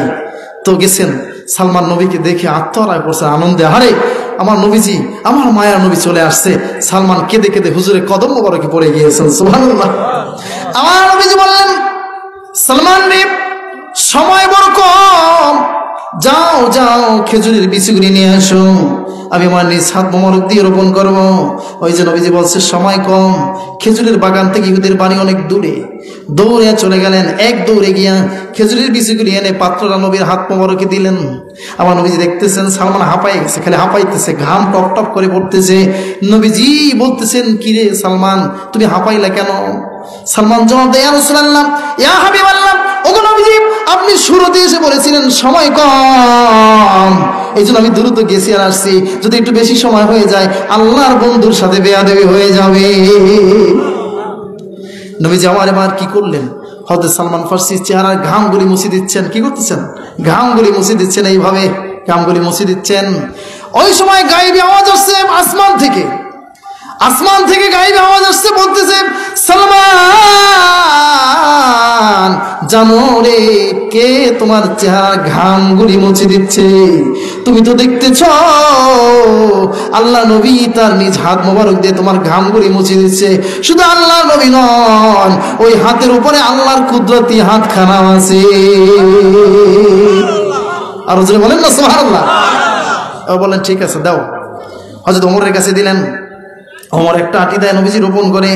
আবু বকর একটা আটি দেয়, নবীজি রোপণ করে। এমনি করে করে 200 বিচি রোপণ করা শেষ হয়ে গেল। এবার বললেন, সালমান, ক্ষেতের দিকে নজর দিবা, পানি দিবা, যত্ন করবা, আর দেখবা কখন ওই রোপণকৃত বিচি থেকে চারা উঠে তোমার মালিককে দেখায়া তুমি মদিনার দিকে আসবা, আমার কাছে আসবা, আমি ততদিন পর্যন্ত তোমার অপেক্ষায় থাকবো। সুবহানাল্লাহ। আমার ভাইরা, সালমান কোথাও যায় না, ক্ষেতের যত্ন নেই, খুব খেয়াল রাখে, নজরের উপরে রাখে, কখন জানি চারাগুলি উঠে যায়। এবার তিনি লক্ষ্য করতেছেন যে হ্যাঁ, ক্ষেত ভর্তি চারা উঠে গেছে। সুবহানাল্লাহ বলেন।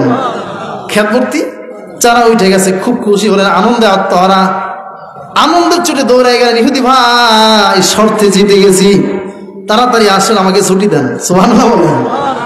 আগে বলছিলাম হিন্দু হয় না কখনো মুসলমানের বন্ধু, এসে বলতেছে সালমান এরকম বললে হবে না, আমাকে গুনে গুনে দেখতে হবে। গুইনা গুইনা দেখলেন 198টা বিসি থেকে 198টা চারা উঠছে, 2টা বিসি থেকে 2টা চারা উঠে নাই। কয়টা? 2টা। বলতে ছুটি হবে না, শর্তে হেরে গেছো, ছুটি হবে না। যখন এই কথা বলেছে অজন্য এনে কেঁদে দিয়েছেন, চোখের পানি বুকের উপরে গড়ায় গড়ায় পড়তেছে, কান্দে বলে আল্লাহ, আমি তো নিজের স্বার্থের জন্য শর্ত নেই নাই, তোমার বন্ধুর খেদমত করবো, আবার নিজের হাত দিয়ে অত রোপণ করি নাই, তোমার বন্ধু তার নিজের হাত মোবারক দিয়ে রোপণ করেছে, আমি কেন হেরে গেলাম? নবীজির কাছে চিঠি দেওয়া হলো, নবীজির টেনশনে পড়ে গেল, হারে এটা তো হতে পারে না, যেটা আমি নিজে রোপণ করছি, তাহলে কি আল্লাহর দরবারে আমার সম্মান আগের থেকে কইমানা গেছে নাকি? নবী টেনশন করতেছেন, দৌড়ে চলে আসলেন ইহুদির বাগানে, এসে আল্লাহর কাছে দু হাত তুললেন, রব্বুল আলামিন আপনি কি কোনো কারণে আমার উপরে নারাজ হয়েছেন? বিসিগুলি তো সালমান রোপণ করে না, আমি রোপণ করছি, তাহলে কেন সব বিসি থেকে রোপণকৃত বিসি থেকে চারা কেন উঠলো না? নবীজির প্রশ্ন। আমার আল্লাহ জিবরিল আমিনকে পাঠিয়ে দেন। জিবরিল আমিন এসে বললেন, ইয়া রাসূলুল্লাহ, ইয়া হাবিবাল্লাহ, ওগো নবীজি আপনার সম্মান কমে নাই, কোনোদিন কমবেও না, আপনাকে না বানাই তো আল্লাহ তামাম জগৎই সৃষ্টি করতেন না। কাজী আপনার কাছে আমার আল্লাহ জানতে চেয়েছেন যে সব বিসিগুলি আপনি রোপণ করছেন নাকি দুই একটা অন্য কেউ রোপণ করছে? যদি বলেন সুবহানাল্লাহ। নবীজি আমার বললেন, কই না তো, আবু বকর একটা দিল আমি রোপণ করলাম, ওমর একটা দিল আমি রোপণ করলাম। তারপর ভালো করে জিজ্ঞাসা করে দেখেন। এবার নবীজি জিজ্ঞাসা করলেন, কিরে ওমর, আবু বকর ব্যাপার কি, তোমরা কি রোপণ করছো? কয় হযরত আবু বকর বললেন, আগে ওমরের কাছে জিজ্ঞাসা করেন। ওমর বলতেছেন, ইয়া রাসূলুল্লাহ, ইয়া হাবিবাল্লাহ, নবীজি আমার কোনো দোষ নাই, দেখতে পেলাম যে সব বিসিগুলিতে আপনি রোপণ করলেন, চিন্তা করলাম 2টা বাকি আছে, সবগুলি কি আপনি রোপণ করবেন, এই জন্য একটা আপনার আবু বকর আগে রোপণ করছে, তারপর আমি আর একটা রোপণ করছি। বলেন সুবহানাল্লাহ। হুজুরের প্রশ্ন হলো, আমার একটা আবু বকর রোপণ করছে, ওমর একটা করছে, তাতে কি হয়েছে? ওদের হাত দ্বারা রোপণ কৃত বিসি থেকে কেন চারা উঠলো না? আল্লাহর দরবারে কি ওদের মর্যাদা নাই? সুবহানাল্লাহ বলেন। ভাই যখন এই কথা বলেছে, জিবরিল আমিন বললেন, শুনেন তাহলে আপনার আবু বকরের মর্যাদা কত। জান্নাতের মধ্যে আল্লাহ একটা স্পেশাল ঘর বানিয়ে রাখছেন, সেটা শুধু আবু বকরের জন্য। যেই ঘরের এক দরজা থেকে আরেক দরজা হচ্ছে দুনিয়ার 40,000 বছরের রাস্তা। ধরে বলেন সুবহানাল্লাহ। আর ওমরের মর্যাদা কত? কিয়ামতের দিন আপনার আরশের নিচে 7 শ্রেণীর মানুষগুলি স্থান পাবে, ওখানে একটা স্পেশাল চেয়ার সাজানো রাখা হয়েছে, ওই চেয়ারটাই শুধুমাত্র ওমরই বসবে। হুজুরের প্রশ্ন, এত যেহেতু সম্মান আর মর্যাদা, তাহলে ওদের হাত দ্বারা রোপণ কিন্তু বিসি থেকে চারা উঠলো না কেন? রসুলের প্রশ্ন। জিবরিল আমিন বললেন যে যতই মর্যাদার সম্মান থাকুক না কেন, আপনার চেয়ে তো আর বেশি না। সুবহানাল্লাহ বলেন। আপনিও রোপণ করছেন, ওনারাও করেছেন, সব বিসি থেকে যদি চারা উঠে যায় তাহলে আপনার মর্যাদা আর আপনার সাহাবীদের মর্যাদা সমানিত হয়ে যায়। সুবহানাল্লাহ বলেন না? এই জন্য আল্লাহ 2টা বিসি থেকে চারা ওঠা অপরাইখা বুঝাইছেন যে আল্লাহর পরে পৃথিবীর সব থেকে আপনার মর্যাদা বেশি। জোরে বলেন সুবহানাল্লাহ। নারে তাকবীর, নারে রিসালাহ, সিলসিলায়ে সারসিনা শরীফ, নারে তাকবীর। কি বুঝালেন? যে হুজুর আপনি রোপণ করছেন, সাহাবীরাও করছে, আবু বকর করছে, ওমরও করছে, আপনার হাত দ্বারা রোপণ কিন্তু বিসি থেকে চারা উঠছে, তাদের দ্বারাও যদি উঠে তো মর্যাদা সমানই হয়ে যায়। এজন্য আপনার দেওয়া হাত থেকে রোপণ কিন্তু বিসি থেকে আল্লাহ চারা উঠে, ওই 2টা অপরাইখা বুঝাইছে যে আল্লাহর পরে জগতের মধ্যে সবচেয়ে আপনার মর্যাদা বেশি। সুবহানাল্লাহ বলেন। আমার ভাইয়ারা, এরপরে জিবরিল আমিন বললেন, ইয়া রাসূলুল্লাহ, এবার আপনি একটা কাজ করেন, যে 2টা বিসি থেকে চারা উঠে নাই, শাহাদত আঙ্গুলি দিয়ে আপনি আঘাত করেন, এটা আপনার হাত মোবারকের মুজিজা, আপনি আঘাত করলেই চারা উঠে যাবে। সুবহানাল্লাহ বলেন।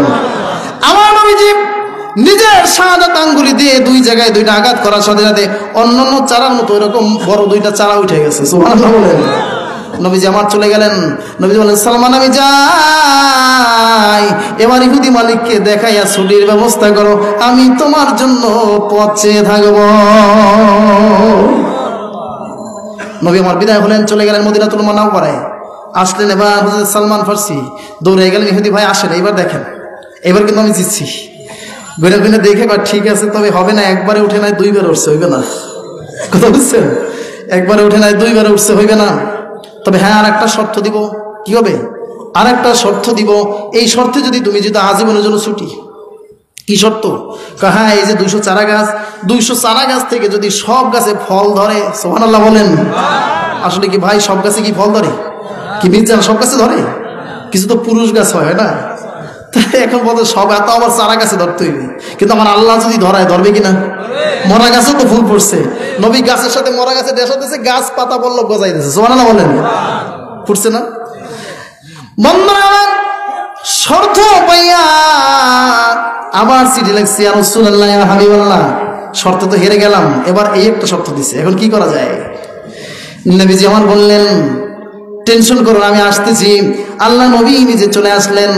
আসার পরে এবার ক্ষেতের মাঝখানে দাঁড়াইয়া 2 হাত তুলে দোয়া করতেছেন, রব্বুল আলামিন, এই সালমান তো নিজের জন্য শর্ত নেয় না, আপনার বন্ধুর খেদমত করবে, এই জন্য শর্ত নিজে এবার আপনি হারাই দেন না। দীর্ঘ সময় দোয়া, কিন্তু গাছে ফল ধরতেছে না।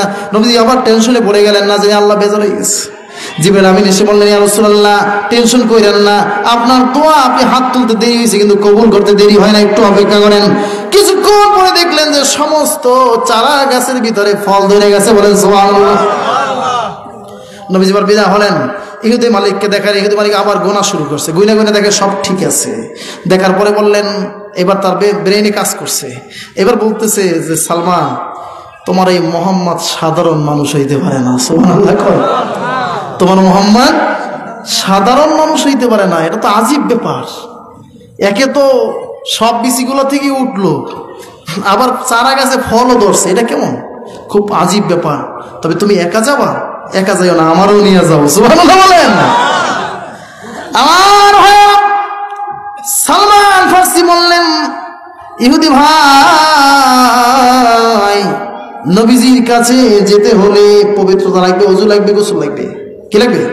ওযু লাগবে, গোসল লাগবে, পবিত্রতা লাগবে।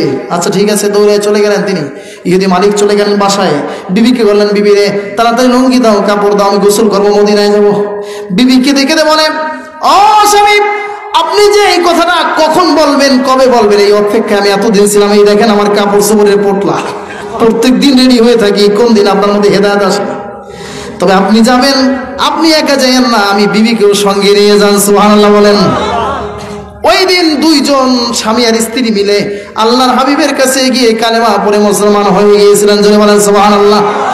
এর দ্বারা বুঝাতে চাই, সাহাবায়ে কেরামদের প্রেম, মহব্বত, ভালোবাসা, সাহাবায়ে কেরামদের মতো আমরা তো নবীকে ভালোবাসতে পারবো না। যে কারণে আল্লাহ নবী বলেছেন, আসহাবী কান নুজুম, আমার সাহাবীরা হচ্ছে আকাশের তারকা সমতুল্য। আমার 100 লক্ষ সাহাবী যারই অনুসরণ করো না কেন, হেদায়েত তথা জান্নাতের রাস্তা পেয়ে যাবে। বলেন না সুবহানাল্লাহ। একটু জিকির করি, লা ইলাহা ইল্লাল্লাহ,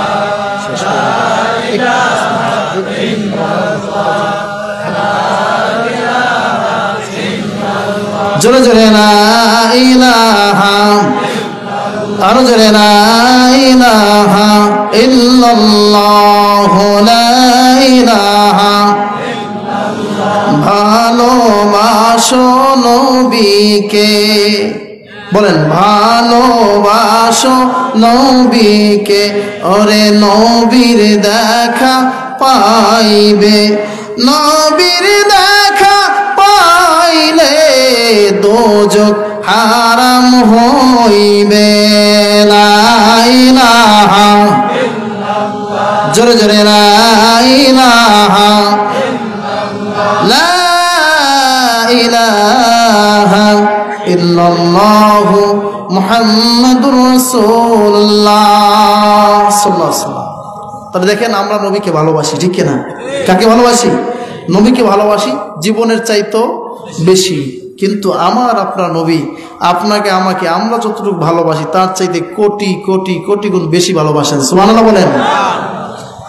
আল্লাহ কি বলছেন যে অচিরেই হাবিব আপনাকে খুশি করা হবে, ওয়ালা সাউফা ইউতিকা রব্বুকা ফাতারদা। কিন্তু নবী ততক্ষণ পর্যন্ত খুশি হবেন না যতক্ষণ না পর্যন্ত একটা উম্মত জাহান্নামে থাকবে। সুবহানাল্লাহ বলেন। তাহলে আপনি আমি আর কি ভালোবাসি, এর চাইতে কোটি গুণ বেশি নবী ভালোবাসেন। আপনি শুনলে অবাক হবেন, কিতাবের মধ্যে আসছে আল্লাহর হাবিব নূর নবীজিকে একবার 3 দিন পর্যন্ত মদিনায় পাওয়া যাচ্ছে না। কয়দিন? কথা বলেন কয়দিন? এটা বলেই শেষ করে দেব। 3 দিন পর্যন্ত পাওয়া যাচ্ছে না। মদিনার মানুষগুলি পাগল পাড়া হয়ে গেছে, কই গেল নবী, দয়ার নবী নাই, সবাই পাগল পাড়া। হযরত ওমর তো এমনি রাগী মানুষ ছিল, মসজিদে নবীর সামনে খোলা তরবারি হাতে নিয়ে বলতেছে, এই মদিনার মুনাফিকরা, এই দেখো আমার হাতে খোলা তরবারি, আজকে 3 দিন অতিক্রম করতে চলছে, আজকে এই দিনের মধ্যে যদি নবীর সন্ধান না পাই, আল্লাহর কসম একটা মুনাফিককে আমি দুনিয়া রাখবো না। পুরো জেহাদ ঘোষণা করছে। হয়তো আবু বকর তো ছিলেন নরম দিলে মানুষ, হাতটা ধরে বলতেছে, ওমর পাগলামি করো না, চলো আমরা রসুলের খোঁজে বের হয়ে যাই, কোথায় আছে। আবু বকর, ওমর, ওসমান, আলী 4 জন সাহাবী মিলে খোঁজে বের হলেন।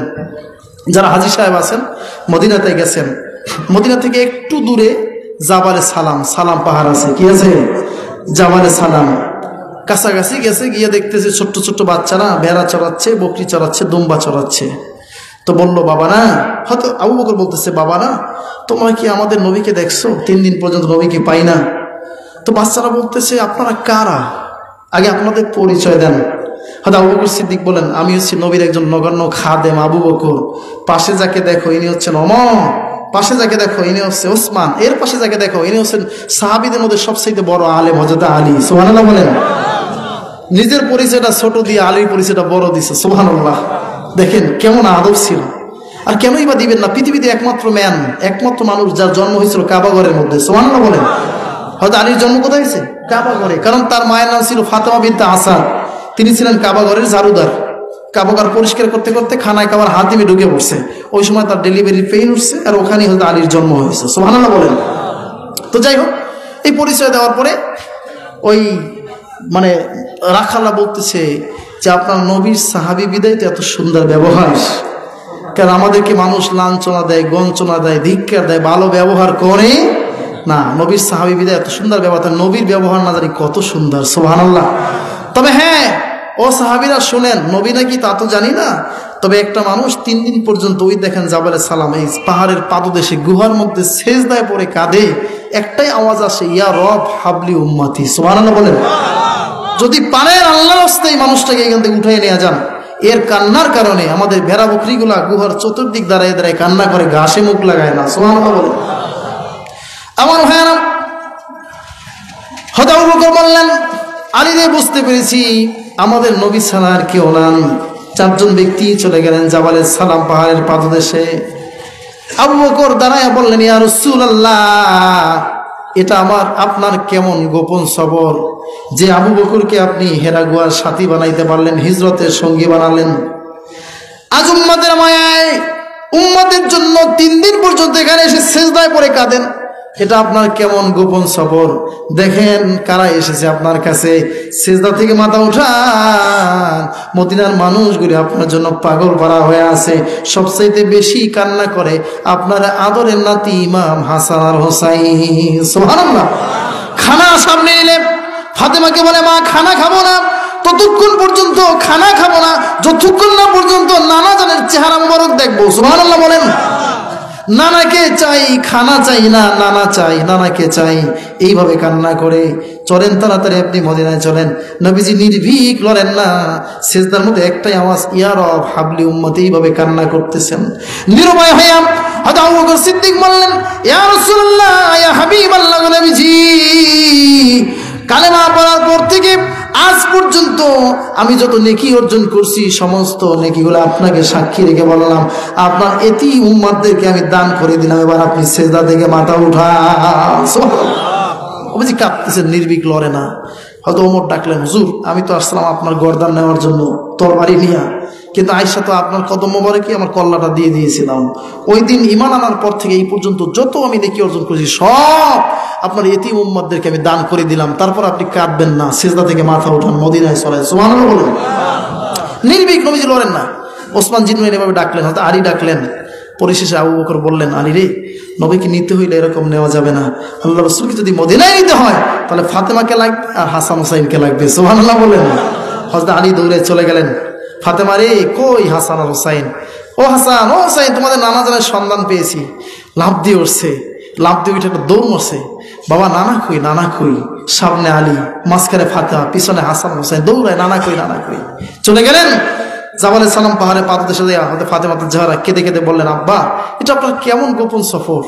আপনি কোথাও দূরে সফরে গেলে সর্বশেষ আমার সাথে সাক্ষাৎ করে যান, বলে যান, আবার আসলে পরে প্রথম আমার সাথে সাক্ষাৎ করে, এটা কেমন সফর? 3 দিন পর্যন্ত এখানে গোপন সফর করতেছেন, আমাকেও বললেন না।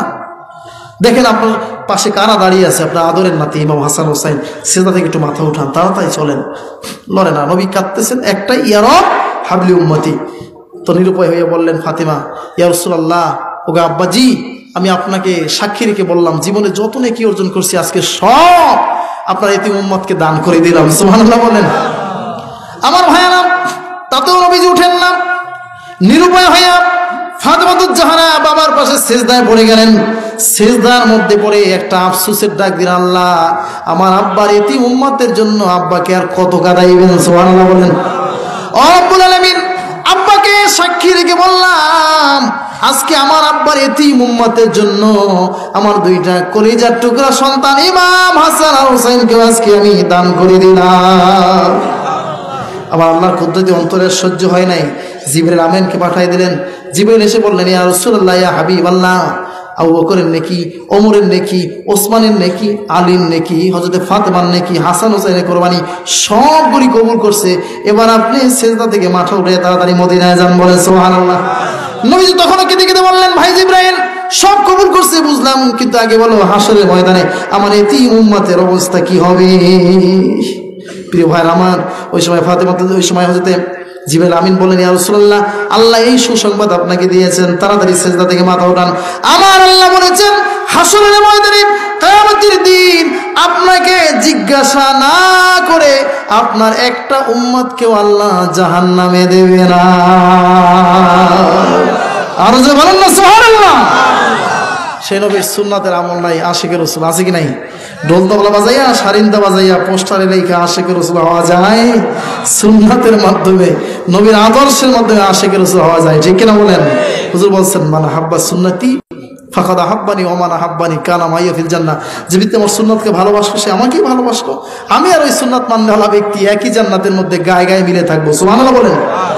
তবে হ্যাঁ, শেষ জামানা, ফিতনার জামানা, সুন্নাতে আমল কঠিন হবে। হুজুর ভবিষ্যৎবাণী দিয়েছেন, মান তামাসসাকা বিসুন্নতি ইনদা ফাসাদি উম্মতি ফালাহু আজরু মিয়াতি শহীদ। এই শেষ জামানায় যারা একটা সুন্নাতের আমল করবে, আল্লাহ পাক তাদের আমল নামে 100 গলা কাটা শহীদের সওয়াব দান করবেন। যদি বলেন না সুবহানাল্লাহ। কাজে আলোচনা শেষ পর্যায়ে চলে যাব, আপনাদের ধৈর্যের বাইরে যাব না। আলোচনা করলে সারা রাত করা যাবে, আমি কষ্ট দিতে চাই না। তবে হ্যাঁ, আমরা জান্নাত চাই না, রসুলকে চাই। কাকে চাই? বলেন না, কাকে চাই? রসুলকে চাই। এজন্য আমরা রসুলের সুন্নাহর আমল করব। আমাদের জন্য আদর্শ হচ্ছে আমাদের নবী, ঠিক না? ডক্টর ইউনূস আমাদের আদর্শ না, ডোনাল্ড ট্রাম্প, আমি বলি ড্রাম আমাদের আদর্শ না।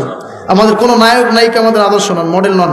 আমাদের আইকন, আইডল, মডেল হচ্ছেন আল্লাহ নবী, যার শানে আল্লাহ বলছেন, লাকাদ কানা লাকুম ফি রাসূলিল্লাহি উসওয়াতুন হাসানা। উত্তম আদর্শ যদি খোঁজ, এটা রাসূলের মধ্যে আছে। সুবহানাল্লাহ বলেন। আমাদের উত্তম আদর্শ কে? আমাদের নবী। এজন্য আমরা রাসূলকে চাই, জান্নাত চাই না। কাকে চাই? রাসূলকে চাই। আমরা সুন্নাতের আমল করব ইনশাআল্লাহ। যারা বলেন না ইনশাআল্লাহ। রাসূলের প্রেম হৃদয়ে ধারণ করব। এক ফোঁটা রক্ত দেহে থাকা পর্যন্ত আমরা কখনো রাসূলের অবমাননা সহ্য করব না। বলেন না, সহ্য করব না। এজন্য বলতে চাই, তো একটা দাওয়াত দিতে চাই। আপনারা জানেন যে অগ্রহায়ণের মাহফিল সারসিনা শরীফ খুবই কাছে, এই যে আসতেছে আপনার নভেম্বরের 29, 30, ডিসেম্বরের 1, 3 দিন ব্যাপী মাহফিল। আপনারা জানেন এখানেও মনে হয় যে লঞ্চ করা হয়েছে না, নারায়ণগঞ্জ থেকে দায়িত্বশীল যারা আছে জেনে নেবেন, আপনারা এই মাহফিলে যাবেন ইনশাআল্লাহ। কি যাবেন না? যাবেন। যেহেতু আমাদের আসলে কি বলবো, শোকের ছায়া আমাদের থেকে এখনো যায় নাই। আল্লাহর ওলি চলে গেছেন, এখনো মনে হয় যেন হাজারো লোক দেখলো খালি খালি লাগে। শশীনায় যখন গেলাম জানা যায়, ওই চেয়ারটা খালি দেখলে আর চোখের পানি ধরে রাখতে পারি না, চেয়ারটা খালি নাই। যদিও দায়িত্বশীল একজন আছেন আলহামদুলিল্লাহ, যোগ্য একজন রাহবার, তারপরে কিন্তু আমাদের কাছে এখনো খালি খালি লাগে। হুজুর নাই। হুজুরের ফেরাসত ছিল, তাকওয়া ছিল কত, শুনলে অবাক হবেন। আমাদের এলাকায় তালতলিতে একটা মাহফিল হয়েছে 2009 কিংবা 10 সালে। আপনারা জানেন হুজুর সবার হাদিয়া গ্রহণ করতেন? যারা বলেন না, সবার হাদিয়া গ্রহণ করতেন না। আল্লাহর ওলিরা পাইলেই খায় না, কিন্তু খাইলেই পায়। কারণ কি? তাহাকিক করে খায়। আমাদের মতো যে যা দেয় পকেটে না, এভাবে নিতেন না, এভাবে নিতেন না, খবরদার। এজন্য আমাদের যিনি অলি ছিলেন, আল্লাহর অলি মুহম্মদ রহমতুল্লাহ আলাই, তিনি সত্যি একজন আশিক রাসূল ছিলেন এবং একজন তাকওয়াবান ব্যক্তি ছিলেন, জাইয়েদ একজন অলি ছিলেন। আমরা আগেও বুঝতে পারছি, যাওয়ার পরে তো এখন বুঝি। এই জন্য বলতে চাই যে আমাদের উপর থেকে শোকে ছায়া যায় নাই। তো 2010 সালে মাহফিলটা হলো। ওই সময় এক ব্যক্তি আসছে, দাড়ি নাই, কি নাই, দাড়ি নাই। দাড়ি যদি না থাকতো তো টাকা নিতেন না, ফেরত দিতেন। বলতেন বাবা মাথায় বছর দিয়ে বলতেন দাড়িটা রাখো, এরপর দিও, টাকা তো আমারই, তোমার কাছে জমা থাকলো। তো ঠিক এক ব্যক্তি মোটা অঙ্কের হাদিয়া নিয়ে গেছে হুজুরকে টেরাই করার জন্য। গিয়ে বলতেছে হুজুর এই হাদিয়াটা দিচ্ছে। বলছে ঠিক আছে, আমি পাইছি, কিন্তু আপনার কাছেই থাকুক। দাড়িতে মোছা মোছা দিয়ে দিচ্ছে। আপনি আমরাগাছি, আমাদের দক্ষিণ অঞ্চলে যে খানকা আমরাগাছি অথবা শস্যিন আসলে দিবেন, আগে দাড়িটা রাখেন, নামাজটা পড়েন। যাই হোক, উনি কইছে নিল না, এতগুলো টাকা হুজুর ফিরাই দিল। আর একটা লোকের দিয়ে আবার পাঠাইছে, কেন দিয়া আর রয়ে দেন হুজুরকে এই টাকাটা ফেরত দিলাম না, আবার দিল কেন দেখেন। যাই হোক, ওখানে উনি ফেল করছে। পরিশেষে যখন গণহারে রুমাল কালেকশন দিল, যে যা পারেন দেন, শশিনা লিল্লা বনিকে পাগলায় বুদ্ধি করে ওইখানে টাকাটা দিছে। বুঝছেন যে অনেক টাকা উঠছে, ওইখানে দিছে, এখানে দিতে সমস্যা নাই। কিন্তু হুজুরের একটা অভ্যাস ছিল, ওই সময় দেখতাম যে হুজুরের সামনে বসেই টাকাগুলি গোনা হতো। হুজুর বেতন লাড়ি দিয়া টাকাটা আলাদা করে একটা হাই দিছে, ধমক দিছে, আমাকে মাপতে আসছে। আল্লাহু আকবার। হুজুর তখনও টাকাটা ফেরত দিলেন। তাহলে দেখেন কেমন অলি। আমার তখন ওই হাদিসটার কথা মনে পড়ছে, যে হাদিসে কুদসি আল্লাহ বলছেন, যে হাদিসে আল্লাহ সরাসরি কথা বলেন যে ইত্তাকু ফিরাসাতাল মুমিন ফাইন্নাহু ইয়ানজুর বিনুরিল্লাহ। আল্লাহর মাহবুব বান্দা যারা, আল্লাহর খাঁটি বান্দা যারা, ওলি যারা, তারা শুধু কাছেই দেখেন, অনেক দূরে দেখে, আসমান থেকে জমিন পর্যন্ত, জমিন থেকে আসমান পর্যন্ত দেখতে পায়, কারণ তারা আল্লাহ পাকের নূরের মাধ্যমে দেখে। সুবহানাল্লাহ বলেন। তাহলে যেহেতু হুজুর নাই, আমরা হুজুরের মাজারের পাশে যাওয়ার দরকার আছে কি নাই? রুহানি দোয়া নেওয়ার দরকার আছে কি নাই? হুজুর কি বলছেন যে যাদের দিনিয়া মাদ্রাসার জন্য এক ফোঁটা ঘাম ঝরে, কি ঝরে? ঘাম ঝরে, তাদের জন্য রাতের আধারে আমার চোখের পানি ঝরে। সুবহানাল্লাহ বলেন। হুজুরের মূল টার্গেট ছিল পরিশেষে কিন্তু দিনিয়া মাদ্রাসা। আপনারা জানেন যে শাহ সুফি আবু জাফর মুহাম্মদ সালামাতুল্লাহ আলাইহি তিনি বলছিলেন যে বড় গাছের পাশে একটা চারা গাছ রোপণ করলাম, এটা কাজে লাগবে। কি বলছে, কি বলে নাই? এখন কাজে লাগছে না। আলিয়া কি আলিয়ার মধ্যে আছে কিছু? সরকার হাতে চলে গেছে, নানা হেস্তনস্ত হয়ে গেছে না, কিচ্ছু নাই, বিস্তারিত বলার দরকার নেই। কিন্তু এই দিনিয়া মাদ্রাসা এখন কাজে লাগছে কিনা? বর্তমান হুজুর কেবলার মিশন হচ্ছে, তিনি সারা বাংলাদেশে 41,000 দিনিয়া মাদ্রাসা করতে চান। আল্লাহ কবুল করুক বলে আমিন। আর বলেন না আমিন। তো এখানে দিনিয়া মাদ্রাসা আছে কি নাই? দারুস সুন্নাহ সালিহিয়া মুহিব্বিয়া। মুহিব্বিয়া নামটা দেখলে এখনো চমকে উঠি, মনে হয় যেন হুজুরে আছে। তো হুজুরের নামের উপর একটা বরকত আছে কি নাই? আপনারা এই মাদ্রাসার ছাত্র দিবেন, খবর নেবেন, মাদ্রাসার সাথে সম্পর্ক রাখবেন, আলেমদেরকে ভালোবাসবেন। হুজুরের দেখেন, মানুষ চোরের কাছে থাকলে চোর হয়, কি হয়? চোর হয়। আর আতরওয়ালার কাছে গেলে আতরওয়ালার ঘ্রাণ লাভ পাওয়া যায়, ঠিক না? আতরের ঘ্রাণ লাভ করা যায়। অলিদের সোহবতে থাকবেন, অলি কবরে যাইবেন, ঠিক না? অলিদের সোহবতে থাকবেন। এদেশে ইসলামের বহুত গান মানুষ গাইতেছে, কিন্তু আসল ইসলাম কেউ বলে না। এদেশে ইসলাম কিন্তু, এদেশে নবী আসেন নাই, সাহাবায়ে কেরাম আসেন নাই। এদেশে ইসলাম প্রচার করছেন আল্লাহর ওলিরা, ঠিক কিনা বলেন? কারা প্রচার করছেন? আল্লাহর ওলিরা। এদেশে ইসলাম প্রচার করেছেন শাহজালাল ইয়ামিনী রহমাতুল্লাহ আলাইহি। এদেশে ইসলাম প্রচার করেছেন ফুরফুরা আবু বকর সিদ্দিক আল কুরাইশ রহমাতুল্লাহ আলাইহি। এদেশে ইসলাম প্রচার করেছেন কারামাত আলী জৈনপুরী রহমাতুল্লাহ আলাইহি। এদেশে ইসলাম প্রচার করেছেন শাহ নেসার, শাহ সালে। এদেশে ইসলাম প্রচার করেছেন মহিবুল্লাহ রহমাতুল্লাহ আলাইহি, ঠিক কিনা বলেন? আমরা ওই নতুন ইসলাম চাই না, ঠিক কিনা? আমরা আল্লাহ ওলিদের থেকে পাওয়া ইসলাম চাই, ঠিক কিনা বলেন? এই জন্য বলতে চাই, অলিদের সাথে সহবাত রাখবেন। আমি শুরুতে বলছিলাম শশিনা দরবার অলিদের দরবার, আলেম গড়ার কারখানা হচ্ছে শশিনা, ঠিক কিনা? শশিনা দরবার আলেমদের দরবার, শশিনা দরবার সুন্নাতের দরবার, শশিনা দরবার আদর্শের দরবার, শশিনা দরবার নবী প্রেমের দরবার, ঠিক কিনা বলেন? এই জন্য আমরাও সুন্নি। আমরা কি সুন্নি? তবে আমরা শরিয়াতি সুন্নি, বেদাতি নই, ঠিক কিনা বলেন? আমরা শরিয়াতি, বেদাতি, একটু মাথায় রাখবেন। সব সুন্নির সাথে ট্যাগ লাগানো যাবে না। এই জন্য বলতে চাই আপনাদেরকে, এই মাদ্রাসার প্রতি আপনারা খেয়াল রাখবেন। দিনিয়ার মিশনকে আপনারা কায়েম করার জন্য সোচ্চার ভূমিকা পালন করবেন। তাহলে আমি বলবো যে আল্লাহ পাক রব্বুল আলামিন আমাদেরকে, মরহুম হুজুর রহমাতুল্লাহ, বর্তমান যিনি মরহুম, তার রুহানি সন্তান হিসেবে কবুল করবেন, ঠিক না?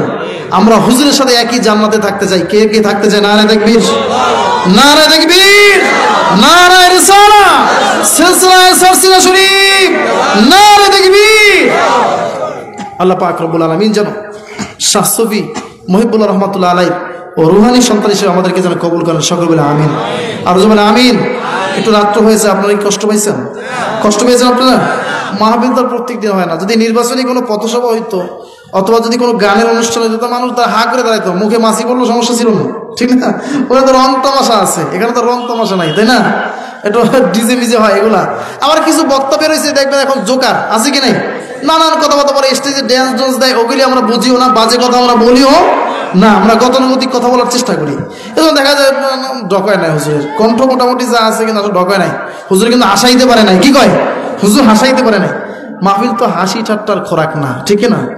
এই জন্য বলতে চাই, আপনারা সকলে সকলে দোয়া করবেন। বিশেষ করে আমাদের এই মাদ্রাসার মুদির যিনি মাওলানা আবু ইউসুফ ভাইয়ের জন্য দোয়া করবেন। এখানে যারা আসাদুজ্জাহ কিরাম আছেন, এই এলাকায় যারা আছেন, বিশেষ করে জমিয়ত হিজবুল্লাহ, আইম্মা হিজবুল্লাহ, যুব হিজবুল্লাহ, ছাত্র হিজবুল্লাহ যারা দায়িত্বশীল আছেন, সকলে দোয়া করবেন। আল্লাহ সকলকে কবুল করুক। সকল বলে আমিন। আরো যাবেন আমিন। আর কোনো কথা আছে ইউসুফ ভাই? আর কোনো কথা আছে? ও আচ্ছা আচ্ছা, তাই এটা তো দেওয়া লাগে। শোনেন, আপনারা শুনলে খুশি হবেন। এই হেফজখানা থেকে 2টা ছেলে হাফেজ হয়েছে, বলি আলহামদুলিল্লাহ। আর যেমন আলহামদুলিল্লাহ। হাফেজে কোরআনের মর্যাদা শুনবেন। হাদিস শরীফে আসছে যে যারা কোরআনের হাফেজ, তারা কি কোরআনের হাফেজ, তারা আল্লাহর পরিবারের সদস্য। সুবহানাল্লাহ বলেন। তো অবস্থা কি করলাম যে আল্লাহ তো কোনো পরিবার নাই, আসেনি, একা। কিন্তু মর্যাদা বুঝাইবার জন্য এই কথা বলছেন, যারা হাফেজে কোরআন, যাদের সিনায় কোরআন আছে, তারা আল্লাহর পরিবারের সদস্য। যারা বলেন সুবহানাল্লাহ। তো 2টা ছেলে হাফেজ হয়েছে, আসলে তাদের মাও ভাগ্যবান। হাসরের ময়দানে তাদের বাবার মাথায় নূরের টুপি পরানো হবে। সুবহানাল্লাহ। এটা যদি হয় বাপের মর্যাদা, তাহলে হাফেজের মর্যাদা কত? সুবহানাল্লাহ বলেন। 10 জন ব্যক্তি যাদের রায় হবে জাহান্নামী, এদেরকে এরা সুপারিশ করে জান্নাতে পাঠাতে পারবেন। সুবহানাল্লাহ বলেন। কোরআনের হাফেজ বানাবেন। হাফেজদের মর্যাদা অনেক বিস্তারিত বলবো না, হাত হয়ে গেছে। কই 2জন কই? আমাদেরকে পাগড়ি দেওয়া হোক। হ্যাঁ, তো মাইকন কথা বলে পাগড়ি দিয়ে দেন। কে কারে কারে দিবেন? সম্মানিত হাজিরিন, আমাদের মাদ্রাসার 2জন ছাত্র এবছর হিফজুল কোরআন বিভাগ থেকে তাদের হিফজ সম্পন্ন করেছে। একজন হচ্ছে মোহাম্মদ ফাহাদ হোসাইন, আইমান আল ফাহাদ।